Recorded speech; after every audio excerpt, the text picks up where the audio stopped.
उत्तर भारत के एक शांत गांव रामपुर में एक पुराना बंगला गांव के किनारे खंडहर की तरह खड़ा था। लोग उसे भूतिया बंगला कहते थे। वर्षों पहले वहां एक रईस परिवार रहता था जो अचानक रहस्यमयी तरीके से गायब हो गया। तभी से उस बंगले में अजीब घटनाएं होने लगीं। रात को रोने की आवाजें, खिड़कियां अपने आप खुलना, बंद होना और जलते हुए दियों का खुद ब खुद बुझ जाना। गांव का कोई भी व्यक्ति उस बंगले के पास नहीं जाता था, लेकिन 3 बच्चों अर्जुन, रवि और छोटू को रोमांच का शौक था। अर्जुन सबसे साहसी था, रवि थोड़ा डरपोक और छोटू सबसे छोटा पर सबसे ज्यादा जिज्ञासु। एक दिन स्कूल की छुट्टी के बाद तीनों ने तय किया कि वो बंगले के अंदर जाकर देखेंगे कि असल में क्या है।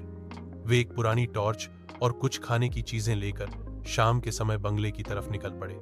बंगले के अंदर घुसते ही वातावरण बदल गया। हवा ठंडी हो गई और चारों ओर अजीब सी खामोशी छा गई।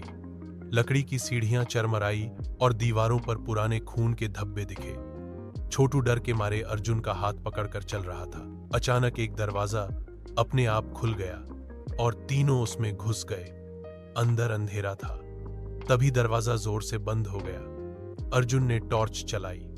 कमरे में एक पुरानी पेंटिंग थी जिसमें वही तीनों बच्चे दिखाई दे रहे थे, पर उनकी आंखों से खून निकल रहा था। रवि जोर से चिल्लाया, हमें बाहर निकलना है। तभी दीवारों से अजीब आवाजें आने लगी, तुम कभी बाहर नहीं जाओगे। तीनों डर के मारे कोने में सिमट गए। तभी कमरे में सफेद कपड़ों में एक आत्मा प्रकट हुई जिसकी आंखें लाल और चेहरा बिना नाक मुंह का था। छोटू बेहोश हो गया। उसी पल दूर किसी मंदिर की घंटी जोर से बजी। एक तेज रोशनी के साथ कमरे की छत